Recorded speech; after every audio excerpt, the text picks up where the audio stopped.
Es la última sección a partir del versículo 32 al 43. Repito, libro de los Hechos, capítulo 9, versículo 32 al 43. Permítanme a mí hacer esta lectura, después vamos a orar y entrar en materia. Dice así la palabra de Dios: aconteció que Pedro, visitando a todos, vino también a los santos que habitaban en Lidia, y halló allí a uno que se llamaba Eneas, que hacía 8 años que estaba en cama, pues era paralítico. Y le dijo Pedro: Eneas, Jesucristo te sana, levántate y haz tu cama. Y enseguida se levantó. Y le vieron todos los que habitaban en Lidia y en Sarón, los cuales se convirtieron al Señor. Había entonces en Jope una discípula llamada Tabita, que traducido quiere decir Dorcas. Esta abundaba en buenas obras y en limosnas que hacía. Y aconteció que en aquellos días enfermó y murió. Después de lavada, la pusieron en una sala.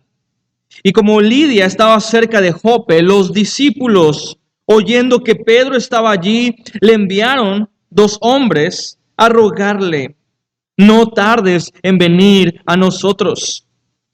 Y levantándose entonces Pedro fue con ellos. Y cuando llegó, le llevaron a la sala, de donde le rodearon todas las viudas, y llorando le mostraron las túnicas y los vestidos que Dorcas hacía cuando estaba con ellas. Entonces, sacando a todos, Pedro se puso de rodillas y oró. Y volviéndose al cuerpo, dijo: Tabita, levántate. Y ella abrió los ojos, y al ver a Pedro se incorporó.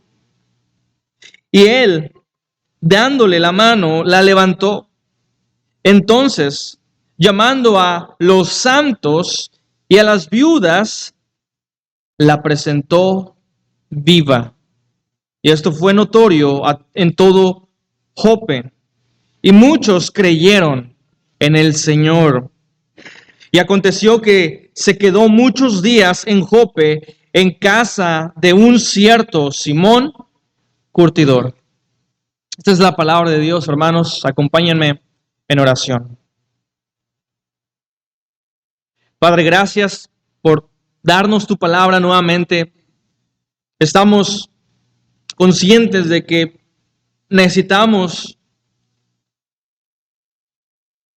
ser reverentes a tu palabra. Necesitamos escucharte a ti. Por favor, Dios, haz que todo otro tema que esté en nuestra mente y en nuestro corazón calle, para que seas tú el único, Dios, que tome el control de este tiempo, de nuestra mente, de lo que pensamos y analizamos. Gracias por tu palabra, que ella es preciosa, es pura, es más valiosa que todas las riquezas del mundo. Gracias porque ahora nosotros las tenemos en nuestras manos y ahora hemos sido sellados por tu Espíritu Santo, que nos alumbra las cosas para nosotros difíciles de entender y oscuras en nuestro entendimiento. Pero gracias que tu Espíritu nos aclara, y te rogamos, Dios, por esta iluminación divina en este tiempo. Tú nos hables, Dios. Es nuestra humilde petición. Oramos a través de Jesucristo nuestro Salvador. Amén. El título del mensaje es Los milagros entre los discípulos. Los milagros entre los discípulos. Y en esta mañana, hermanos, vamos a hablar acerca de los milagros. Acerca de los milagros. Yo no sé si alguna vez tú has visto lo que podrías considerar un milagro. ¿Alguna vez has visto, has sido partícipe quizá de algún milagro? Y la verdad, hermanos, es que este asunto de los milagros es para muchos difícil de aceptar. Hay muchas personas que el día de hoy basan todas estas cosas que podríamos nosotros llamar sobrenaturales con una explicación posible. Hay muchas personas que se consideran naturalistas, es decir, que no hay nada más allá de lo que existe, de lo natural, de lo que vemos, de lo que se puede percibir. No hay nada espiritual, existe solo lo material. Y por lo tanto no hay una fuerza superior, no hay algo como Dios, no hay milagros, no existe lo sobrenatural. Todo tiene una explicación. Pero cuando nosotros nos entramos y comenzamos a leer la Biblia, sabemos que hay un Dios. Hay un Dios todopoderoso. Hay un Dios que obra en el mundo que Él ha creado. Y Él no está limitado a las leyes del mundo.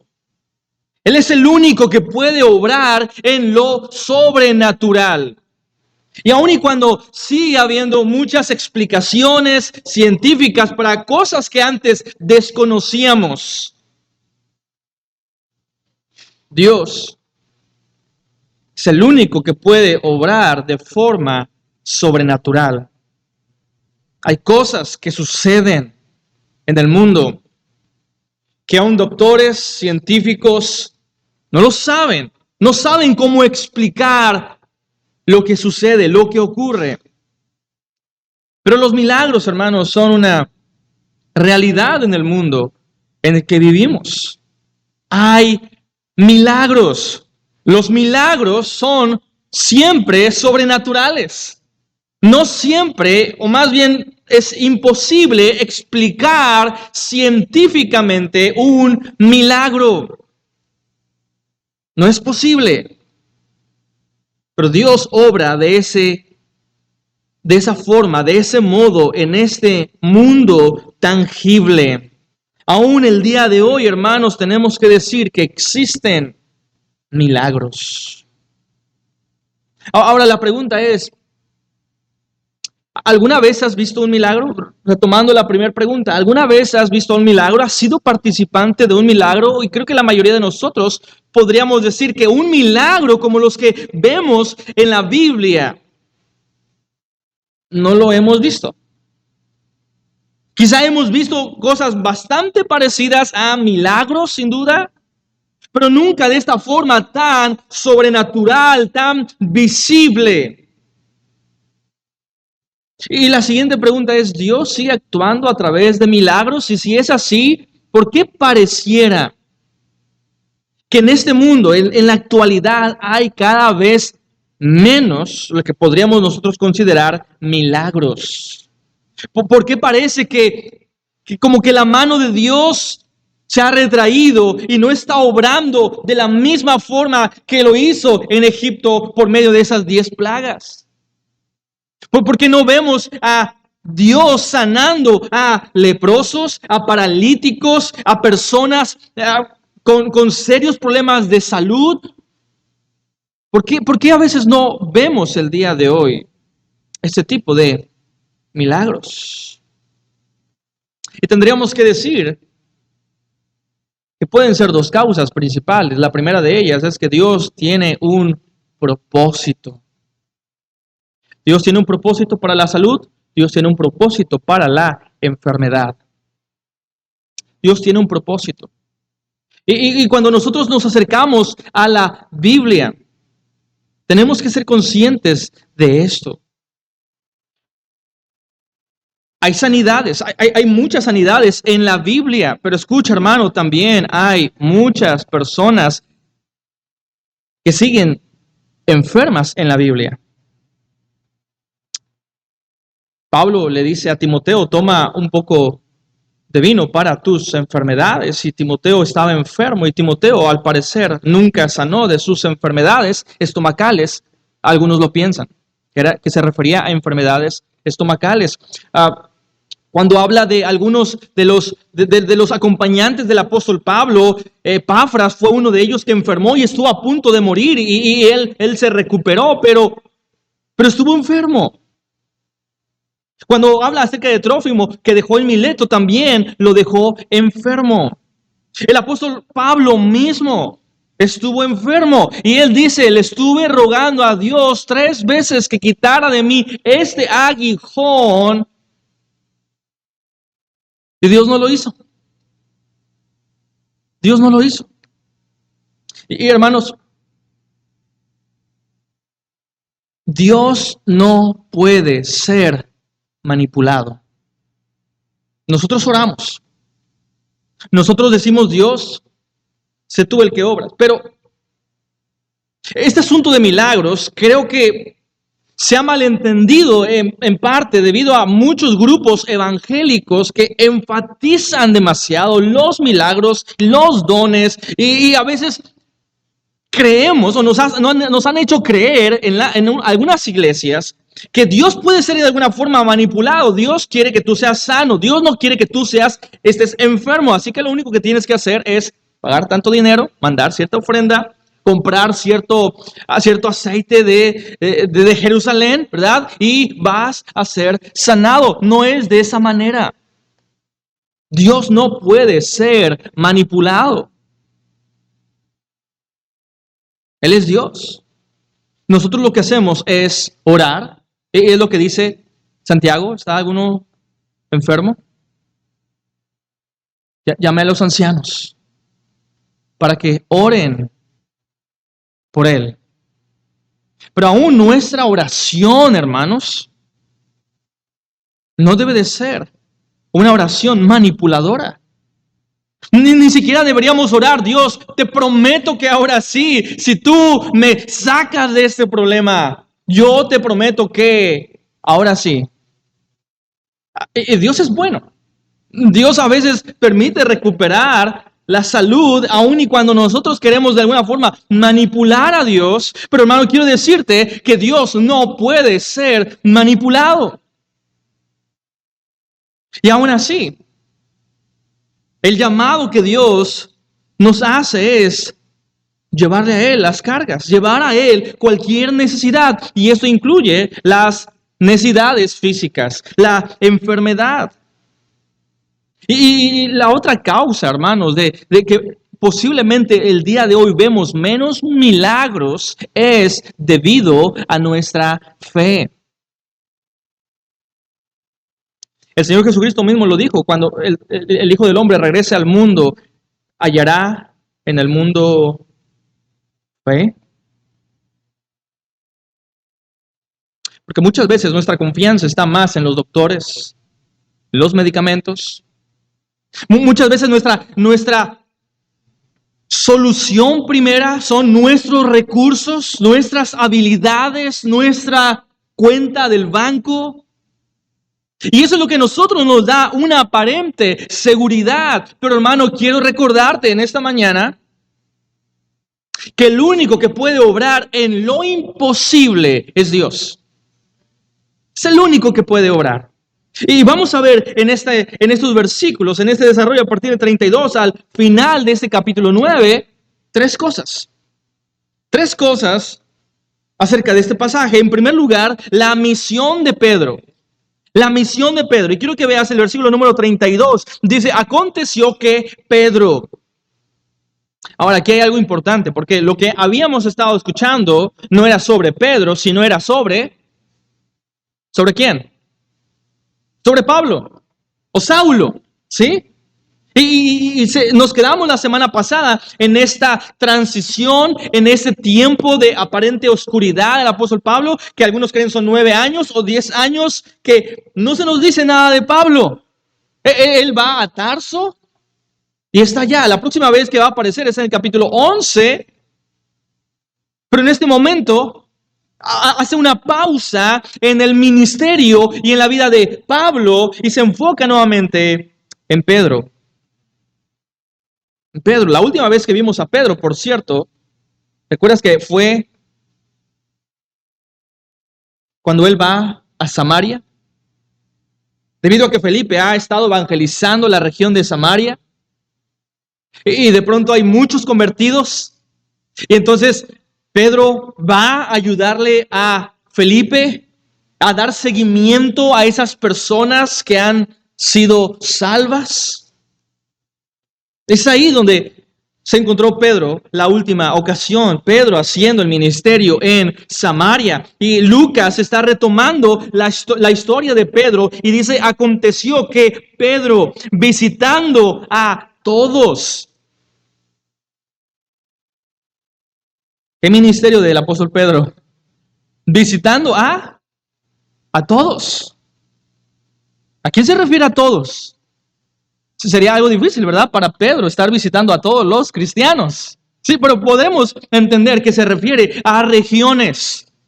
A las regiones donde estaban llevando los discípulos a través de esta dispersión el evangelio. Y Pedro va a confortar las iglesias. Porque recuerda que están siendo perseguidos, ya hay oposición, hay opresión de parte de los judíos, de las sinagogas. Y Pedro tiene que ir a fortalecer las diferentes iglesias o lugares de reunión, tratando de dar edificación. Ahora, lo que parece ser es que Pedro está siguiendo el recorrido de Felipe. Es lo que podríamos nosotros ver a simple vista. ¿Recuerdas? Felipe fue llevado a Samaria, él predicó y después Dios lo llevó al desierto con el etíope. Pero antes de que él se fuera, Pedro fue a Samaria a continuar de alguna manera el ministerio, a fortalecer, a dar crecimiento a esos nuevos convertidos. Y después de que Felipe bautiza a ese etíope, dice el pasaje que nunca lo volvió a ver más. Y Felipe se encontró en Azoto, es una ciudad marítima al noroeste de Jerusalén. Y Felipe va a esta región, a Azoto, y él está llevando el evangelio a una Cesarea.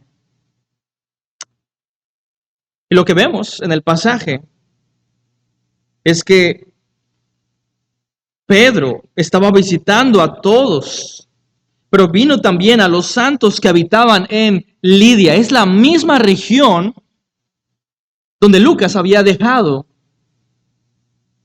a Felipe después de bautizar al etíope.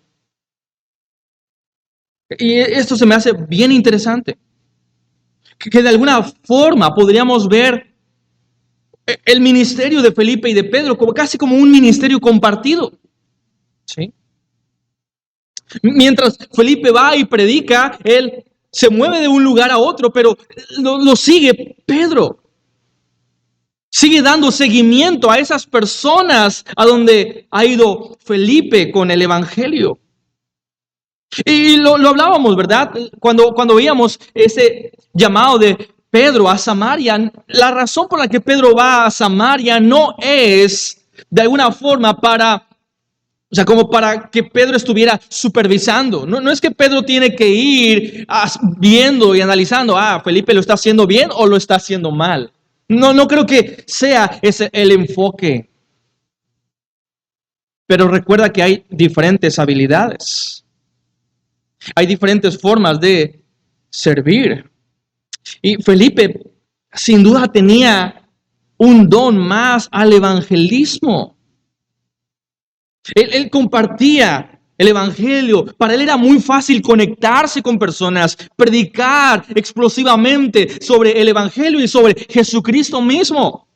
Y Dios lo estaba usando de esta manera, de un lugar a otro lugar, y sin establecerse, y posiblemente al final sí se estableció en esta región. Pero es Dios quien lo estaba llevando.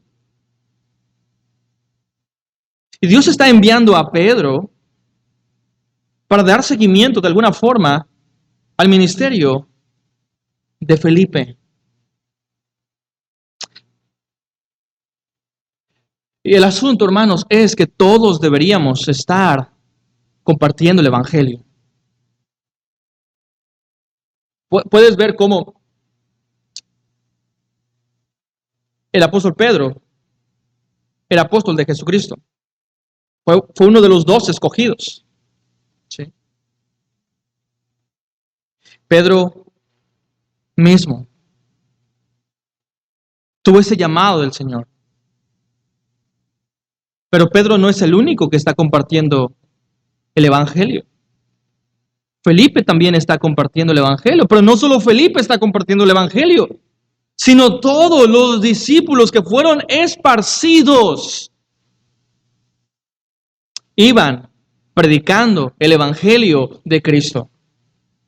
Hermanos, entonces tendríamos que decir que el llamado para compartir el Evangelio no es solo de unos cuantos. Es un llamado para todos. Y Dios va a utilizar a diferentes personas y de diferentes maneras dependiendo de las habilidades y los dones que Dios ha dado. Y esto se parece bastante a lo que Pablo va a decir más adelante en 1 Corintios cuando habla acerca del ministerio de él comparado a otros. Y él dice, yo sembré, Apolo regó, pero el crecimiento lo da Dios. Diferentes formas en las que Dios nos usa, hermano. Pero todos deberíamos anhelar ser usados por Dios. Esto no es un asunto de algunos que sí están capacitados para compartir el Evangelio. No se trata de los que están capacitados. Hermano, si tú eres un creyente, tú estás capacitado. El asunto es si estás comprometido. No es un asunto de capacidad, sino de compromiso. Todos estamos capacitados. Todos tenemos el mismo espíritu dentro de nosotros que debería llevarnos a compartir el Evangelio. Hermanos, esas son las mejores noticias que el mundo debería de saber. No debemos callarnos de lo que Dios ha hecho a través de Jesucristo.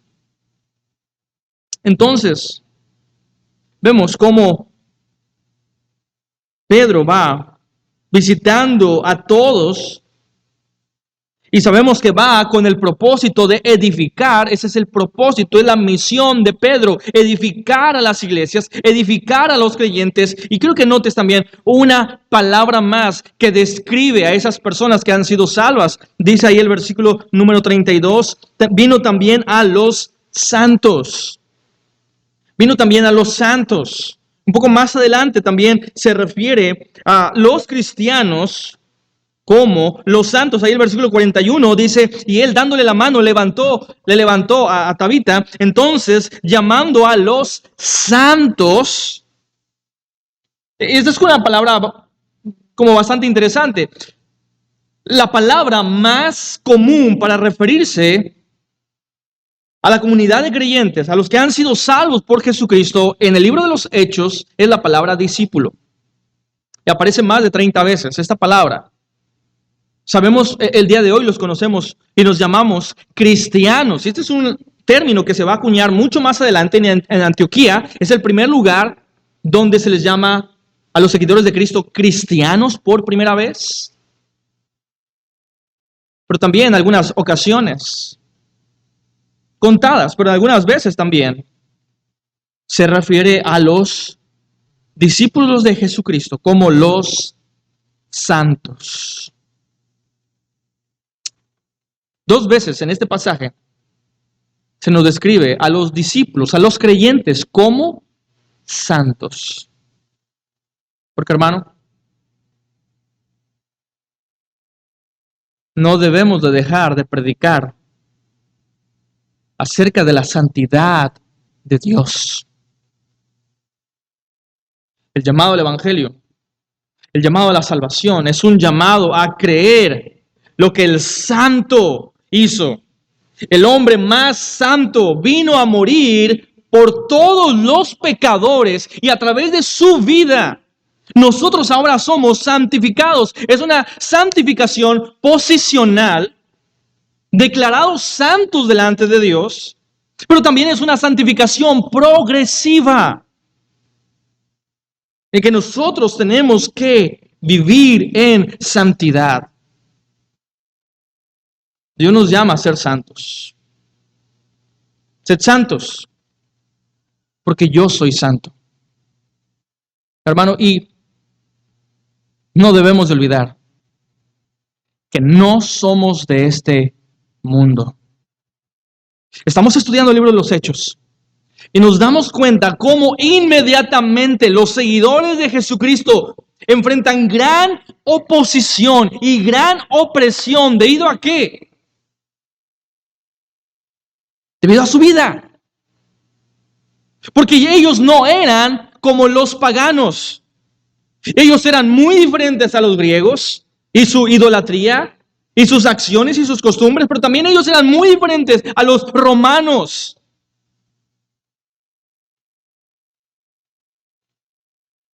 No hacían lo que los romanos hacían, pero también ellos eran muy diferentes a los judíos. Ese grupo ultra religioso. Pero los cristianos de pronto se dieron cuenta que no podían encajar en este mundo. ¿Debido a qué? Debido a su santidad. Debido a la obra de regeneración que Cristo estaba obrando en sus corazones. Que ya no se comportaban como antes. Ya no vivían como antes. Pero hermanos, una de las más grandes advertencias que nosotros tenemos que hacer en las iglesias es un llamado a la santidad. Una advertencia de muchas personas que se considerarían ellos mismos como cristianos, como seguidores de Jesucristo, pero no están viviendo vidas santas y vidas consagradas.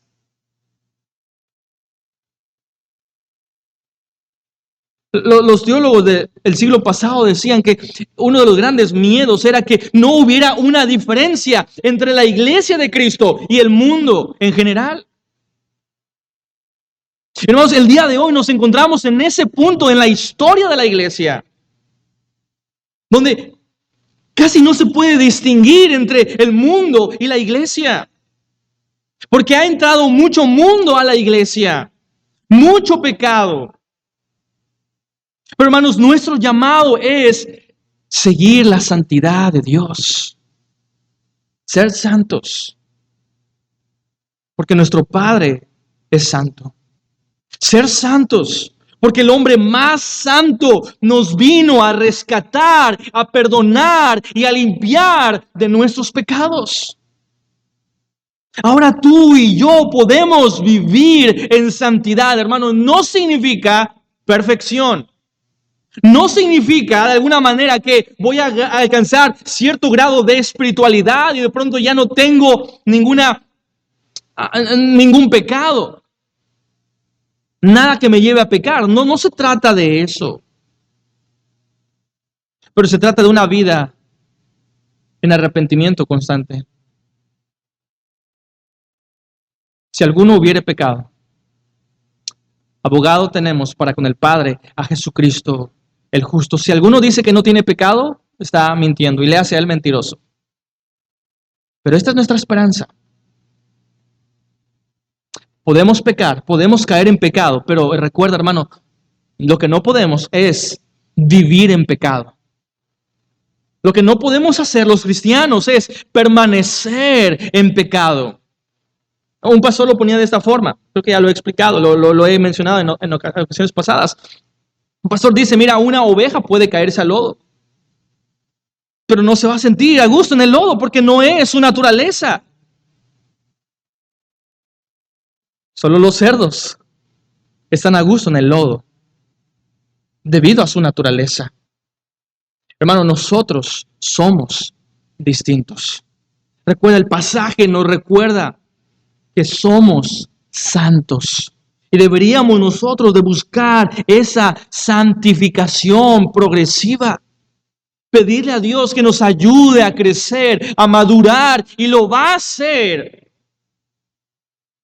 a través de su palabra, a través de la iglesia, a través de la exposición de tentaciones, de pruebas. Es la forma en la que Dios nos lleva en el proceso de santificación. Pero vemos cómo, nuevamente regresando a Pedro, este es su llamado, esta es su misión. Él está yendo por toda esa región, visitando a las iglesias, confortándolas, edificándolas, sin duda alguna, predicando de la santificación. Y nos dice, luego el versículo 33, y halló allí a uno que se llamaba Eneas, que hacía 8 años que estaba en cama, pues era paralítico. Y la segunda cosa que vemos es la curación de Eneas. La curación de Eneas. Lucas nos dice que cuando Pedro llega a Lidia, se encuentra con que en esta ciudad, una ciudad también al noroeste de Jerusalén, hay un hombre llamado Eneas. Lucas nos menciona el nombre, porque Lucas, como un historiador, él quiere darte los detalles necesarios. ¿Sí? Y sobre todo, recuerda que esta carta fue dirigida principalmente a un hombre poderoso, rico, Teófilo. Entonces, Lucas está diciendo, mira, esto se puede comprobar. Este hombre se llamaba Eneas. ¿Y sabes? Él ha estado postrado en cama durante 8 años porque es paralítico. O era paralítico.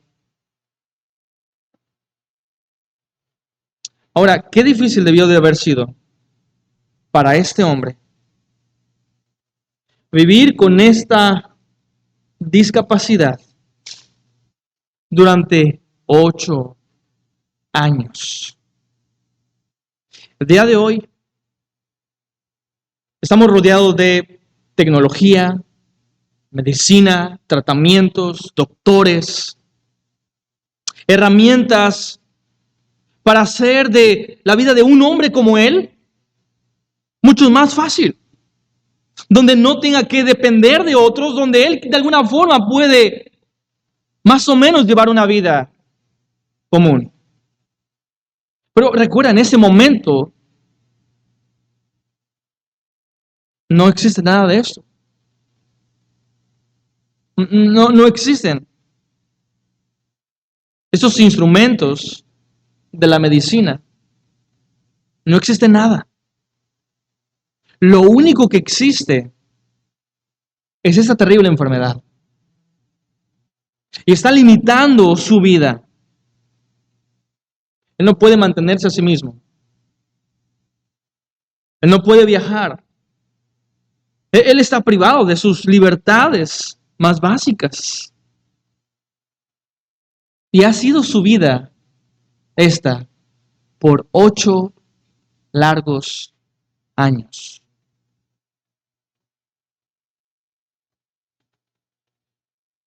Es muy fácil para nosotros desconectarnos de personas que están sufriendo, que padecen algún problema de esta índole. Pero qué difícil debió de haber sido para este hombre. 8 años. Despertándose cada mañana, abriendo sus ojos con este pensamiento, no puedo ni siquiera levantarme de la cama. Qué difícil debió de haber sido para él. Cuán angustiante debió de haber sido estos sentimientos, y creo que incluso depresión. Deseo de acabar con sus vidas, como suele pasar con muchas personas. Debido a alguna enfermedad, algún padecimiento, de pronto terminan con su vida. O llegan estos pensamientos para terminar con su vida. Y esa fue la vida durante 8 años de este hombre llamado Eneas. Y Lucas, recuerda que él es doctor, él es un médico, ¿sí? Y de alguna forma Lucas como médico nos está dando el diagnóstico de esta persona. Él está imposibilitado, dice 8 años en cama, no se puede mover. ¿Por qué? Debido a que era paralítico. Era paralítico, no podía moverse. La última vez que veíamos a un hombre paralítico en el libro de los Hechos, ¿recuerda quién fue? Capítulo 3. Un hombre, no se nos menciona su nombre, ¿verdad? Pero se nos dice que durante 40 años, es decir, toda su vida, era un cojo de nacimiento. 40 años, de mucho tiempo. Pero de pronto, Pedro lo sana en el nombre de Jesús. Y es sano. Y lo que vemos es que se encuentra Pedro con este hombre en Lidia, este hombre, Eneas. Está enfermo durante 8 años, no se puede mover. Su diagnóstico es paralítico. Versículo 34. Y le dijo Pedro, Eneas, Jesucristo te sana. Levántate y haz tu cama. Eneas, Jesucristo te sana. Quiero que notes nuevamente cómo todos estos milagros, cada uno de los milagros que vemos en el libro de los Hechos, ligan ese milagro a la persona de Jesucristo. Es en el nombre de Jesucristo, es por el poder de Cristo y no por algún poder humano. Y lo que vemos es que aparentemente sin ninguna explicación previa, sin ni algún diálogo previo, Pedro le dice, Eneas, Jesucristo te sana. Jesucristo te sana.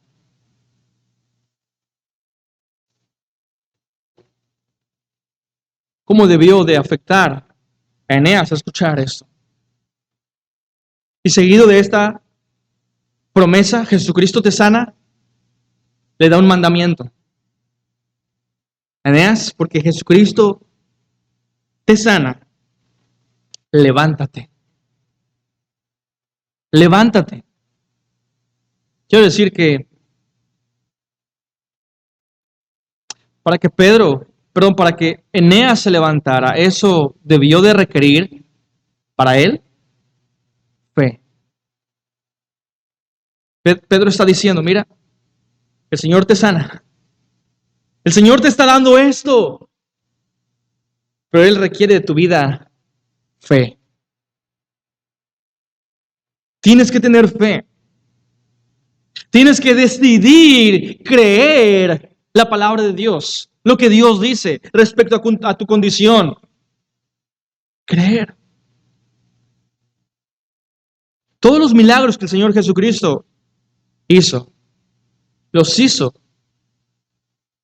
mirando también la fe de las personas.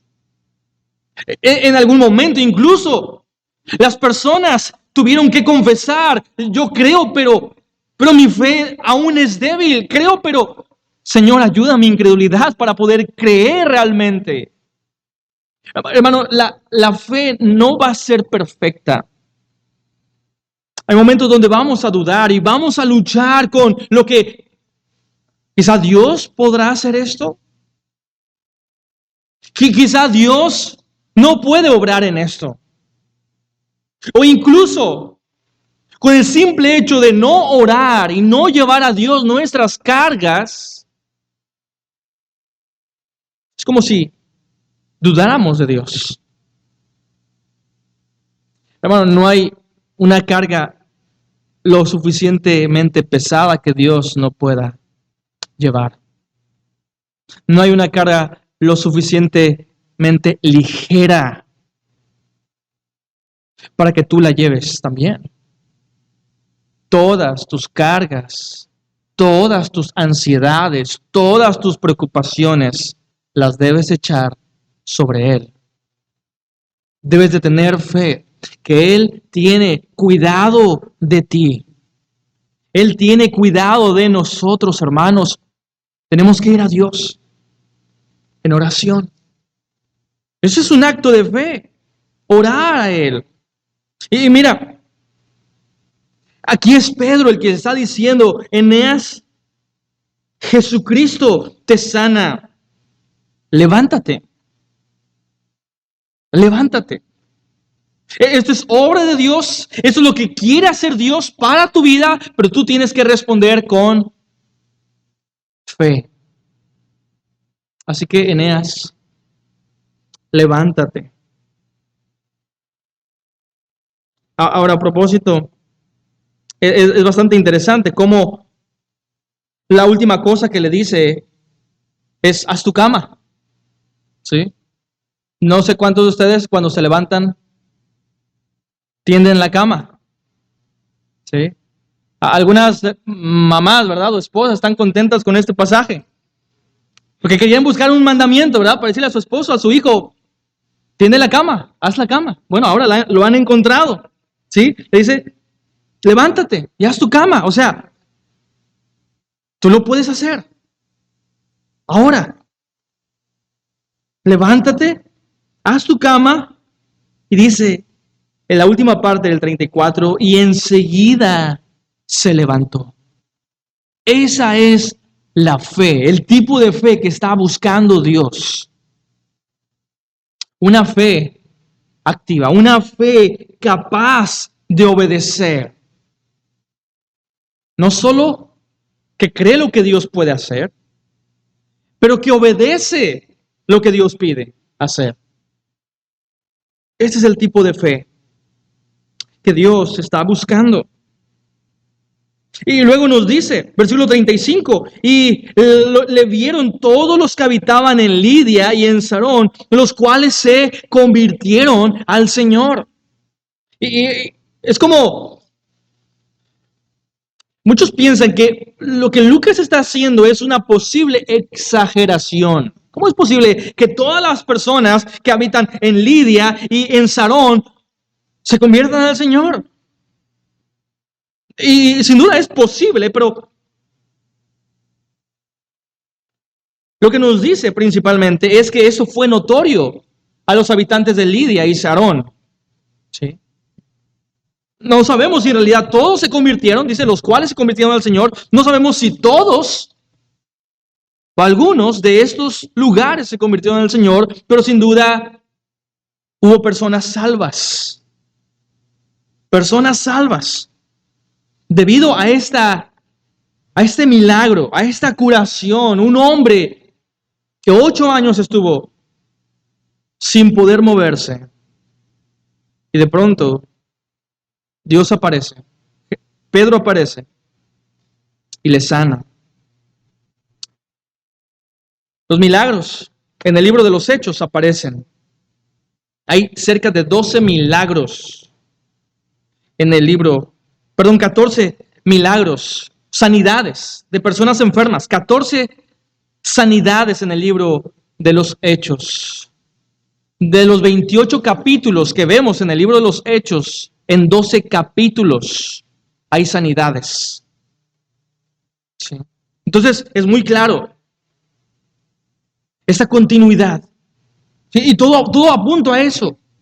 A la continuidad, una de las cosas sorprendentes de los evangelios, sorprendentes sobre Cristo y llamativas para el pueblo judío eran los milagros que él hacía. Así que el libro de los Hechos, al continuar esos milagros, la conclusión notoria es Cristo mismo quien está haciendo esto. Cristo era el único que podía hacer estos milagros. Y ahora mira los discípulos de Jesús que están continuando con esos milagros de su Señor. Así que vemos cómo hay un grupo muy numeroso, posiblemente todas las dos ciudades, Lidia y Sarón, que se convierten al Señor. Pero en tercer lugar, vemos la resurrección de Tabita. Versículo 36. Y como Lidia estaba cerca de Jope, ¿sí? Recuerda que Pedro está yendo a todos para confortarlos. Pero dice que Lidia estaba cerca de Jope, pero los discípulos, oyendo que Pedro estaba allí, le enviaron a 2 hombres a rogarle: no tardes en venir a nosotros. Los hermanos en Jope quieren que Pedro les visite. La razón es un poco más complicada de lo que Pedro está pensando. Pedro está confrontando las iglesias, pero lo que sucede en esta iglesia en particular, en Jope, es algo triste, es algo que podrían considerar una tragedia. Versículo 39. Levantándose Pedro, fue con ellos, y cuando llegó, le llevaron a la sala. Perdón, desde el versículo 36 dice: había entonces en Jope una discípula llamada Tabita, que traducido quiere decir Dorcas. Este es el nombre en arameo y en griego. El nombre de Dorcas o Tabita significa gacela. Es el significado del nombre. Y nos dice que ella abundaba en buenas obras y en limosnas que hacía. Una de las cosas que llama la atención es que no nos habla acerca de un esposo. ¿Sí? Se nos habla de esta persona, mujer. No sabemos si es señorita o una persona adulta, mayor. Pero se nos dice que era una mujer discípula, pero que abundaba en buenas obras y limosnas que hacía. Ahora, los comentaristas opinan que esta pudo haber sido una mujer mayor de edad, una persona adulta, no una doncella ni una señorita, sino una persona, una mujer adulta, que de alguna forma no se casó o enviudó. Quedó viuda, sin esposo, sin hijos. Pero es una mujer virtuosa, una mujer piadosa. Incluso nos dice ahí en el versículo 39, cuando nos habla acerca de las buenas obras y de sus limosnas, también agrega al versículo 39, de las viudas cuando ven a Pedro están llorando, mostrándole las túnicas y los vestidos que Dorcas les hacía cuando estaba con ellas. Son las viudas, quizás sus amigas, las que le dicen a Pedro: mira, Pedro, lo que Dorcas hacía para nosotros. Y esto, hermanos, debería llamar nuestra atención para recordarnos qué es la generosidad. ¿Qué es la generosidad? Porque muchas personas creen que generosidad solo es dar dinero. ¿De acuerdo? Y podríamos creer que la generosidad es solo dar dinero. Y si generosidad es dar solo dinero, entonces no todos pueden ser generosos. Solo los ricos podrían ser generosos, porque ellos son los que tienen riqueza acumulada y pueden dar a otros. Pero el testimonio de Tabita o de Dorcas nos recuerda que generosidad no es solo dar dinero. La generosidad no tiene que ver con el dinero en tu bolsillo. La generosidad tiene que ver con el amor en tu corazón. El amor en tu corazón. Si es que Dorcas o Tabita era viuda o nunca se casó, esto significa que ella posiblemente era una mujer pobre. Era una mujer sin muchos recursos económicos. Pero ¿sabes? Ella tomó lo que sabía hacer. ¿Qué sabía hacer? Tejer, hacer ropa, hacer vestidos. Y su generosidad no tuvo que ver con repartir grandes riquezas, repartir posesiones o dinero, sino de servir a sus hermanos, a su iglesia, con lo único que sabía hacer ella. Hermano, esto es generosidad. Y quiero recordarte, quiero preguntarte, ¿qué es lo que sabes hacer? ¿Puedes ser generoso con eso? No pienses que necesitas forzosamente ser generoso con dinero a otras personas. ¿Qué es lo que sabes hacer? ¿Sabes manejar? ¿Puedes darle ride a otro hermano? ¿Sabes cocinar? ¿Puedes cocinar a algún hermano? Sea lo que sea que tú sepas hacer. Es una habilidad que Dios te da y que debe de ser desarrollada para edificación de la iglesia, por amor a tus hermanos. Y a la misma vez, creo que este tipo de personas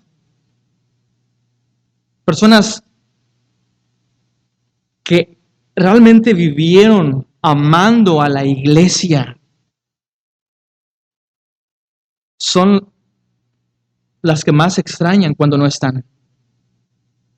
Son por las que más derramamos lágrimas cuando se van entre nosotros.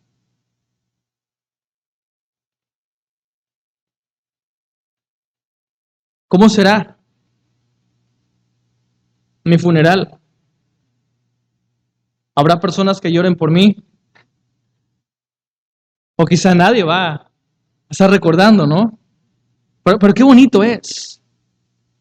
Personas que fueron de influencia, que fueron de impacto,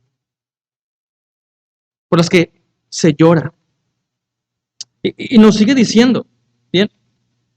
Abundaba en buenas obras, en limosnas que hacía. Versículo 37, y aconteció que aquellos días enfermó y murió. Porque, hermano, vivimos en un mundo de enfermedad, vivimos en un mundo de muerte, donde es algo normal y cotidiano. Nos seguimos asombrando. No nos podemos acostumbrar a la muerte, a pesar de que es algo muy común. Y esta mujer, Dorcas, Tabita, enfermó y murió, y después de lavarla, la prepararon el cuerpo, la pusieron en una sala, y es aquí donde entra Pedro. Como Lidia estaba cerca de Jope, los discípulos, oyendo que Pedro estaba allí, enviaron a 2 hombres a rogarle: no tardes en venir a nosotros. No tardes en venir. Y levantándose entonces Pedro, fue con ellos. Y cuando llegó, le llevaron a la sala donde le rodearon todas las viudas llorando y mostrando las túnicas y los vestidos que Dorca hacía cuando estaba con ella. De pronto, esta mujer muere y la iglesia está de luto. Envían a estos 2 hombres a ir a buscar a Pedro. Creo que la razón por la que buscan a Pedro es simplemente porque quieren que venga a predicar en su funeral.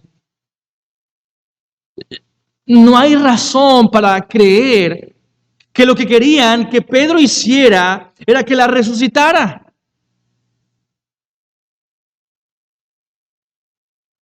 Porque Pedro en este momento, no había resucitado a nadie de los muertos.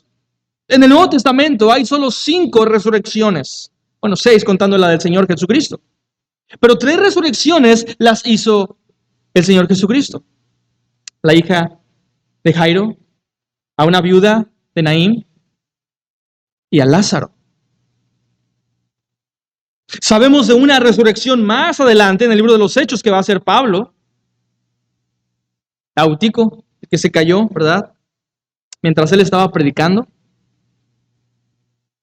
Pero en este momento no hay evidencia de que alguno de los seguidores de Jesús pueda resucitar a personas de entre los muertos.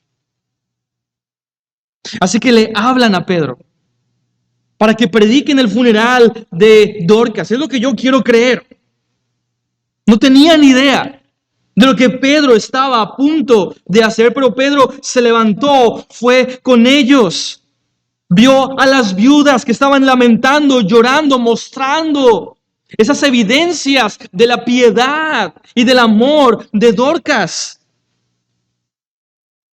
Y es entonces donde Pedro hace el milagro. Versículo 40. Entonces, sacando a todos, Pedro se puso de rodillas y oró.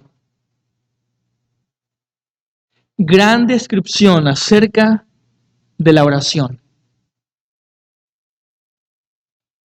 Pedro ora.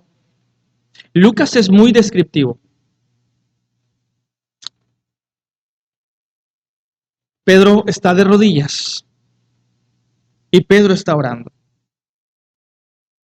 Ahora, no es una ley que tengas que orar de rodillas. Pero cuando tú oras de rodillas, estás simbolizando con tu cuerpo rendición, sumisión, sujeción a Dios.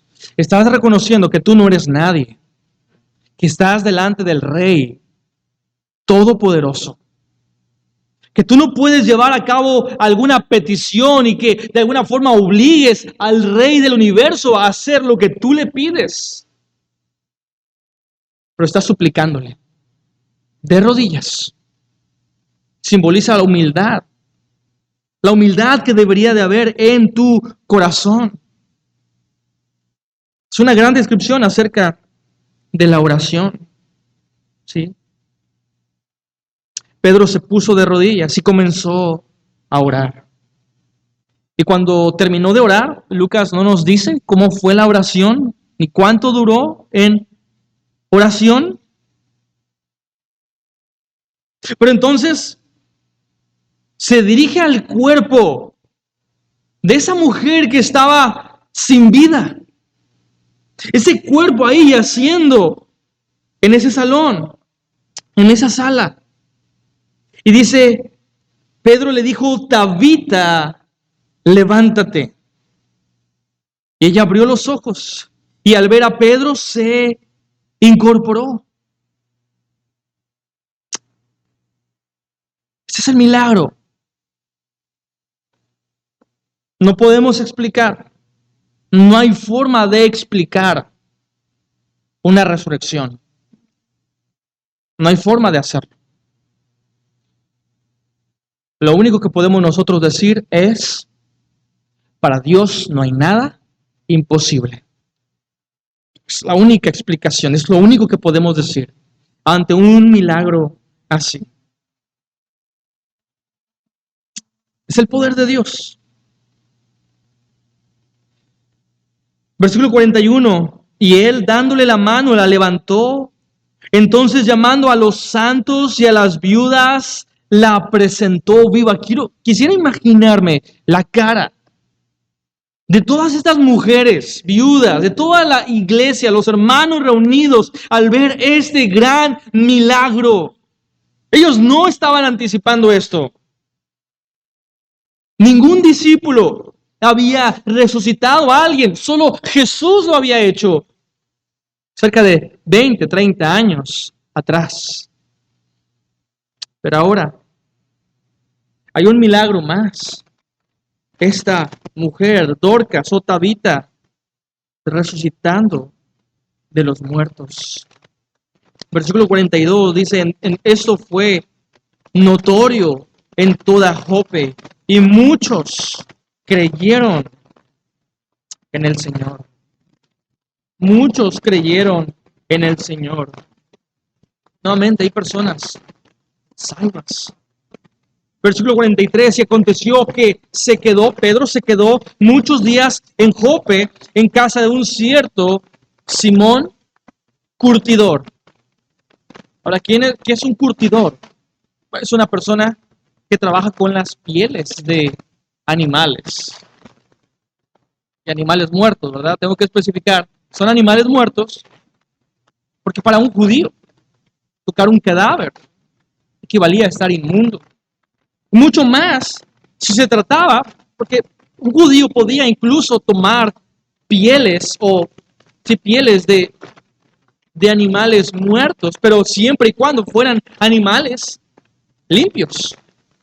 Y en esas pieles muchas veces se escribían los pergaminos, la palabra de Dios. Así que hasta cierto punto los judíos sí podían tocar pieles de animales, pero tienen que ser pieles de animales limpios.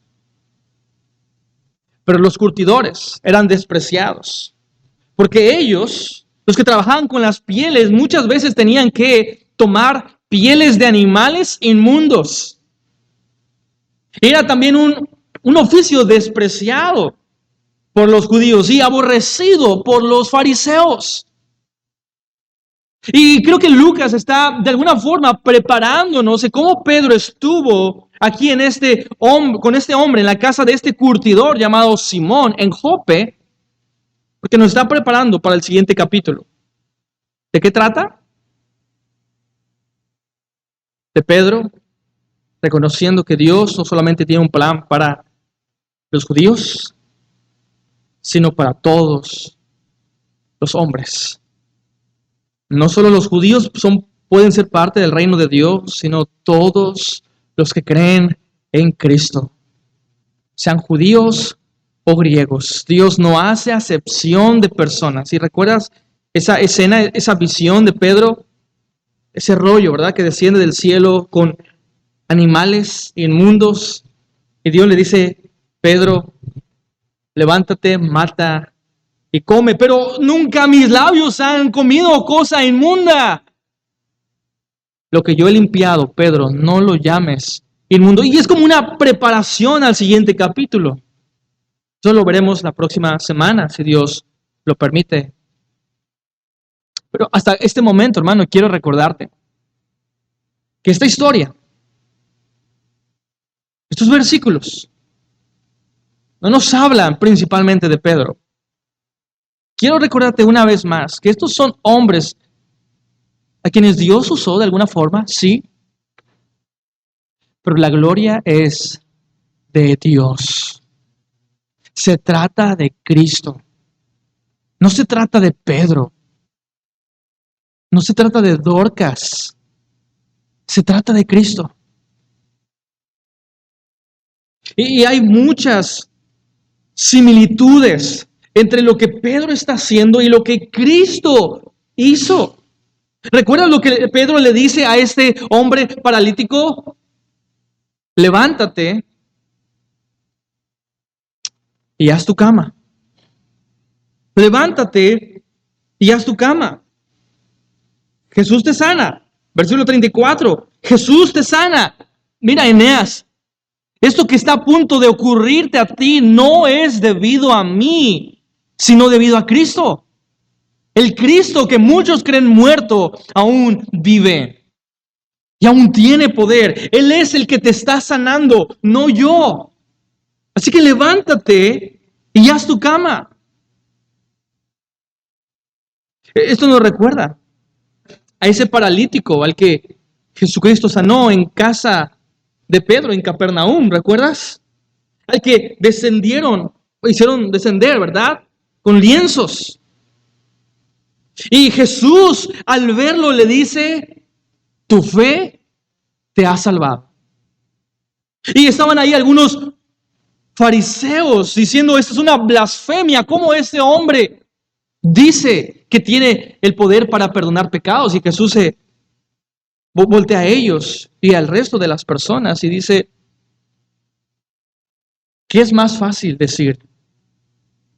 ¿Tus pecados te son perdonados? O levántate, toma tu lecho y ve a tu casa.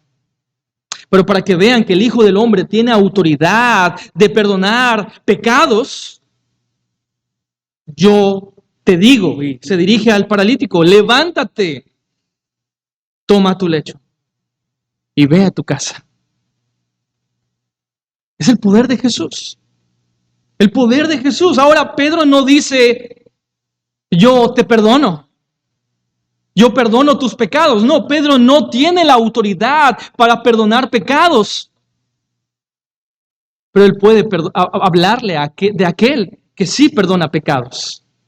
Él puede hablarle acerca de Jesús, ese hombre que lo está sanando, que no solo puede sanar su enfermedad física, pero él puede sanar su vida dañada por el pecado. Se trata de Cristo. Solo el Cristo, quien tiene autoridad para perdonar pecados. Hermano, es muy notorio cómo este milagro, el milagro de Pedro, es una continuidad del milagro de Jesús. Y también cuando Pedro resucita a Tabita, hay una similitud bien grande con la hija de Jairo. Ahí en Marcos 5, 21 al 24. Pero lo que vemos es que Jesús recibió ese llamado por algunos mensajeros de ir y atender a esa niña, la hija de Jairo. Y en este momento también vemos a dos mensajeros que van y le avisan a Pedro acerca de la enfermedad y de la muerte de esta mujer, Tabita. Vemos que el Señor Jesús también pidió que los que estaban ahí en el cuarto salieran del cuarto para orar y para resucitar a la hija de Jairo. Y también Pedro lo hace. Pide que las viudas salgan. Y entonces ocurre el milagro. Vemos ese llamado al muerto a levantarse. Y en ambos casos nos dice que Jesús y Pedro tomaron la mano de la persona que estaban resucitando para hacerla levantar. En ambos casos toman su mano y los levantan. Y una de las similitudes más interesantes es en el arameo. Lo que Jesús le dice a esta niña, lo que Jesús le dice es Talita Kumi. Y la traducción es niña, levántate, Talita Kumi. ¿Y sabes lo que Pedro pudo haber dicho a Dorcas? Es Tabita Kumi. Suena muy parecido. Y nuevamente todo eso nos debe de llevar a recordar que es Cristo. Es Cristo el que está haciendo este milagro, no es Pedro, no se trata de Pedro, no se trata de su poder, se trata de Cristo, porque los milagros no son hechos por medio de los hombres, sino por Cristo. Y hay dos categorías de milagros. El primer milagro es el más visible, el más obvio. Milagros de enfermedad y milagros de incluso la muerte, de resurrección. Pero quiero recordarte que hay otro milagro superior a este de la sanidad física. Y en ambos casos, tanto en el versículo 35 como en el 42, vemos este milagro. Versículo 35, y todos los que habitaban en Lidia y en Sarón vieron lo que sucedió, los cuales se convirtieron al Señor. Versículo 42, y esto fue notorio en toda Jope. Y muchos creyeron en el Señor. Y este es el superior milagro. La salvación de las almas.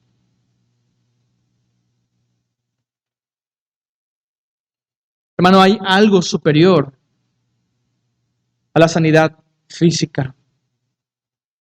Y debemos de estar orando por los enfermos. Pero recuerda, la salvación de tu alma es lo más importante. Es lo más grande que podemos nosotros tener.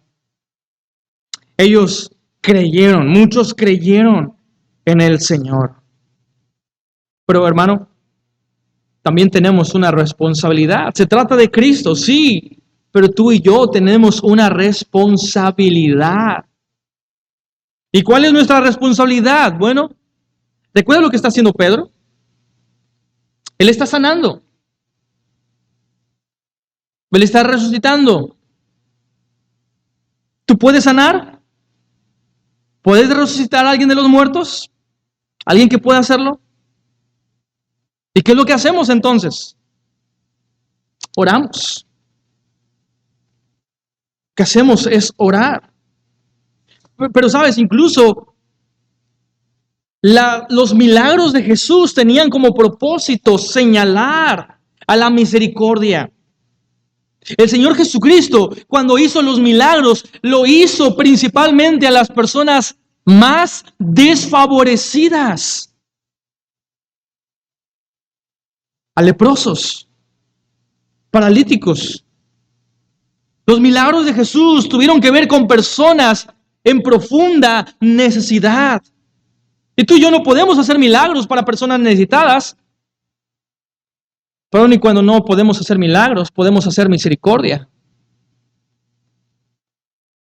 Y quiero decirte que en cierto punto, en cierto sentido, la misericordia que tú hagas es un milagro. Cuando tú decides ser misericordioso y mostrar esa misericordia que Dios tiene contigo, es una forma de milagro. Es una forma de milagro cuando tú ayudas a otros, porque sabes, lo normal, lo ordinario es tener un corazón egoísta. Lo sobrenatural es cuando Dios obra en tu corazón y te hace ver alguna necesidad, alguna persona y te mueve a ayudar. Esto es algo que no se encuentra en ti. Es algo que solo Cristo puede hacer a través del Evangelio. Y entonces esto es algo sobrenatural. Cuando tú decides ayudar a otra persona, ser misericordioso. Y es lo que podemos hacer. No solo orar por las personas necesitadas, pero ayudar a las personas con necesidad. No solo orar, sino ayudar. Y estaba pensando, y estoy muy agradecido, Dios lo sabe, con todas las Dorcas que hay en nuestra iglesia, que incluso sin decir nada, escuchan de alguna hermana enferma y van para ayudar. A veces, personas incluso llegando a mi casa, cuando mi esposa se encuentra un poco enferma, para cocinar. Y yo sé que no solo ha sido mi caso, pero el caso de muchos de ustedes también, que han visto la mano de Dios obrando y llevando a personas con amor, mostrando misericordia en cierto momento de necesidad, personas dispuestas a hacer misericordia. Y quiero decir, hermanas, gracias. Hermanos como Pedro también. Yo no estoy seguro si alguien pudiera resucitar a otra persona entre los muertos, pero el simple hecho de ponerse a disposición, de ir. Quizás no puedes hacer milagros, pero puedes hacer misericordia. Eso fue lo que hacía Pedro.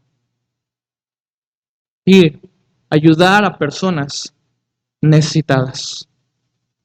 Ese paralítico con 8 años en tragedia. Esta mujer, posiblemente viuda, posiblemente pobre, pero que tenía una profunda generosidad. Hermanos, que Dios levante más Dorcas entre nosotros y más Pedros entre nosotros. Esa es nuestra responsabilidad como creyentes. Vamos a orar. Padre, gracias por darnos tu palabra. Gracias por la forma en la que hablas a nuestras vidas y oramos, Dios, te suplicamos que sea más visible para nosotros tu amor y tu misericordia, Dios, y siempre han estado ahí, siempre han estado presentes tu amor, pero al igual que Pablo oraba, Dios, oramos para que tú nos hagas ver tu gran amor. ¿Cuál la longitud, la profundidad de tu amor? Y que al entender tu gran y profundo amor, podamos recordar, Dios, que no vivimos en un mundo lleno de desesperanza. Porque aun y cuando en el mundo hay aflicción, tú has vencido al mundo. Este mundo rodeado de enfermedades y de padecimientos no es nuestro hogar. Vamos a nuestro verdadero hogar, Dios. Y mientras estamos aquí y vemos las necesidades, ayúdanos a actuar con misericordia. Ayúdanos a ayudar a otros. Principalmente estar velando, estar orando por los enfermos, estar proveyendo de las necesidades. Pero gracias, Padre, por tanto amor y tanto misericordia derramada en nuestras vidas. Oramos en Cristo Jesús, nuestro Señor y Salvador. Amén. Dios los bendiga, hermanos.